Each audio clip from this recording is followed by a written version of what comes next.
इस वक्त एक बड़ी खबर सामने आ रही है और वो खबर यह है कि टीएमसी के महासचिव, डायमंड हार्बर के सांसद और पूर्व मुख्यमंत्री ममता बनर्जी के भतीजे अभिषेक बनर्जी पर अब से कुछ देर पहले सोनारपुर में हमले की खबर सामने आई है। जी आपको बता दें कि अभिषेक बनर्जी आज गए थे सोनारपुर, जहां पर उन पर हमला किया गया। तस्वीरों में आप जो स्क्रीन में अपना जो नजारा देख रहे हैं, इसमें साफ तौर पर देखा जा सकता है कि अभिषेक बनर्जी को किस तरह से पुलिस ने क्रिकेट का हेलमेट पहना रखा है और भीड़ से बचाने के लिए उस पर और इस दरमियान उन पर हमला की जाती है। इस वक्त हमारे संवाददाता, हमारे सीनियर कॉरेस्पॉन्डेंट शब्बीर आलम हमारे साथ है। शब्बीर, क्या कुछ अपडेट है आपके पास?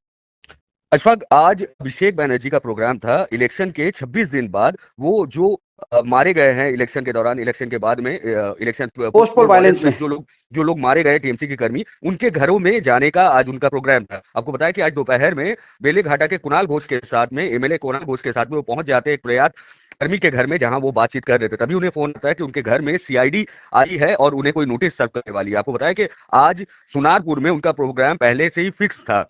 मृत कर्मी के घर जाना था उन्हें और इस बारे में इन्होंने अनाउंस कर रखा था। आपको जी। बताया कि वो कालीघाट से होकर कुछ समय बाद जब वो सोनारपुर पहुंच रहे होते हैं, तब पाटुली के नजदीक ईएम बाईपास में गुड़िया के ढलाई ब्रिज से उनके खिलाफ जो नारेबाजी स्टार्ट होती है, चोर चोर के स्लोगन लगते हैं और काला झंडा गो बैक के नारे दिखाया लगते हैं, काला झंडा दिखाया जाता है, जिसके बाद अभिषेक बनर्जी किसी तरह कामराबाद तक पहुंचते हैं। लेकिन सोनारपुर के इलाके के कामराबाद में, जी हाँ, अंडे मारे जाते हैं, खास करके महिलाएं फोर फ्रंट में थी और कहा यह जा रहा है कि ये प्री प्लान्ड स्ट्रेटेजिक हमला था बीजेपी की तरफ से। अच्छा। अभिषेक बनर्जी दौरान उनके शर्ट की कुछ बटनें टूटी जाती है। आप वीडियो में देख सकते हैं कि उनके ऊपर हाथों और मुक्कों से भी हमला किया जा रहा है। झाड़ू लेकर औरतें सड़कों पे खड़ी है और अंडा अंडा भी उनके ऊपर मारा गया। लास्ट में उनकी सुरक्षा कर्मी उन्हें हेलमेट पहनाते हैं, क्रिकेट का एक हेलमेट पहनाते हैं और पहना के किसी तरह उन्हें बचाकर उस घर में लेकर जाते हैं जहां मृत कर्मी का फैमिली रहता है। आपको बताया कि उसका दरवाजा बंद होने के बाद भी प्रेस कर्मी के साथ साथ उनके जो दो चार सुरक्षा गार्ड हैं, एक जी। एमपी होने के नाते जो उन्हें सुरक्षा गार्ड मिला था, उन जी। सुरक्षा गार्ड की मौजूदगी में घर के बाहर औरतें खड़ी हैं और औरतें उनसे सवाल का जवाब मांग रही हैं। कुछ औरतें ये भी कह रही हैं कि हम उन्हें जान से मार डालेंगे। ये आप मीडिया कर्मी से बात करते हुए आप सुन सकते हैं। बहुत सारी चैनलों में ये दिखाया जा रहा है और ये बताया जा रहा है। किस बात की नाराजगी है बात ये है, शब्बीर? जी अशफाक, गौरतलब बात यह है कि अभिषेक बनर्जी जो कि जेड प्लस ग्रेड की सिक्योरिटी सिक्योरिटी में रहा मिलता था। करते थे, अब उन्हें नॉर्मल सिक्योरिटी मिली है। अब यहाँ जो दो बड़े सवाल खड़े होते हैं वो ये होता है, कहाँ है सोनारपुर थाना की सोनारपुर। पुलिस, जी। कहाँ है बंगाल की पुलिस? जी हाँ, बंगाल की एक भी पुलिस वहां पर आपको नहीं दिखेगी जो अभिषेक बनर्जी को बचाने की कोशिश कर रही है। वो विरोधी दल भी है और उसके साथ साथ वो डायमंड हार्बर को रिप्रेजेंट करते हैं लोकसभा में। जी। नेता है बंगाल में, एक नामी नेता, बहुचर्चित नेता है।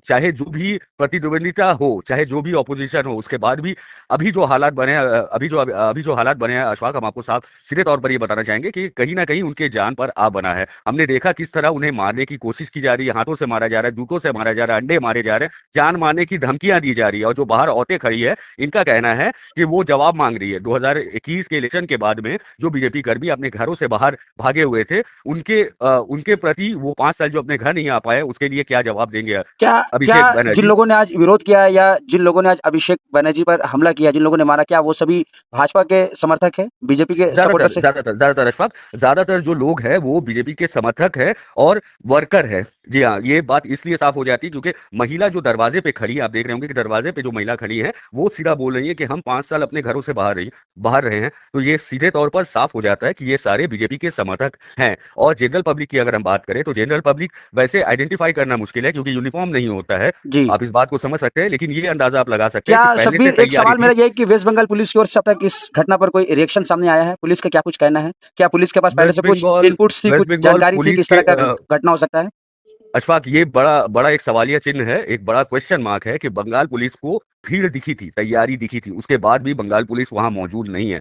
बंगाल की पुलिस कहीं पुलिस ना क्या कहीं दूर है। आप नाकाफी थी? अभिषेक को पुलिस की संख्या काफी कम थी जिस तरह बिल्कुल से वहां पर बिल्कुल सिक्योरिटी होनी बिल्कुल चाहिए थी? बहुत बहुत नाकाफी थी। एक एमपी को या फिर सिक्योरिटी में एक, लैप्स आपको लगता है वहां पर?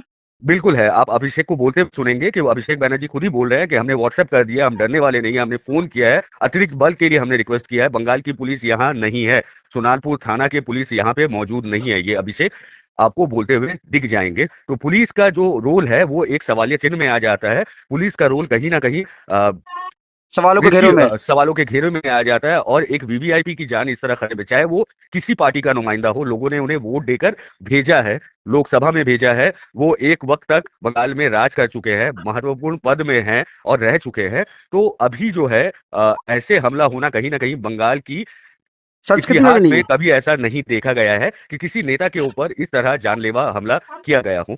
चलिए बहुत शुक्रिया। तो हमारे साथ शब्बीर था। आपको बता दें कि सोनारपुर में आज अभिषेक बनर्जी जो टीएमसी के जनरल सेक्रेटरी है प्लस वो डायमंड हार्बर के सांसद है और सबसे अहम तौर पे वो इस नाम से मशहूर है, भाईपों के नाम से, मुख्यमंत्री पूर्व मुख्यमंत्री ममता बनर्जी के वो भतीजे हैं, उन पर जो है हमला किया गया है। इस घटना को अशफाक, लेकर एक और बात मैं आपको बताना चाहूंगा जो बहुत जरूरी है, जिस बात को सुनना बहुत जरूरी है। अशफाक, ये जो एक प्रेसिडेंट सेट किया जा रहा है, किसी बड़े नेता के ऊपर हमला होने का मतलब है कि जितने भी ग्राउंड ग्रास रूट लेवल में रहने वर्कर वाले से जो नेता है या वर्कर है या फिर काउंसिलर्स हैं, एमएलए है या दूसरे पदाधिकारी है, वो भी अनसेफ बन जाते हैं एक बार में। तो इस चीज को गवर्नमेंट को, प्रेसिडेंट गवर्नमेंट को, बल्कि सेंट्रल गवर्नमेंट की, क्योंकि ये एनेक्सर है सेंट्रल गवर्नमेंट का, वेस्ट बंगाल का जो गवर्नमेंट है, तो इनको इस चीज को गौरतलब नजर में रखना चाहिए। पोस्ट पोल वायलेंस के लिए आपने सीआरपीएफ को बंगाल में रखा, पोस्ट पोल वायलेंस को कंट्रोल करने के लिए आपने हर कदम उठाए, उसके बाद अगर ऐसा होता है तो ये कहीं ना कहीं बहुत बड़ी दर्दनाक घटना है और फ्यूचर में ये बहुत बुरा शक्ल ले सकता है।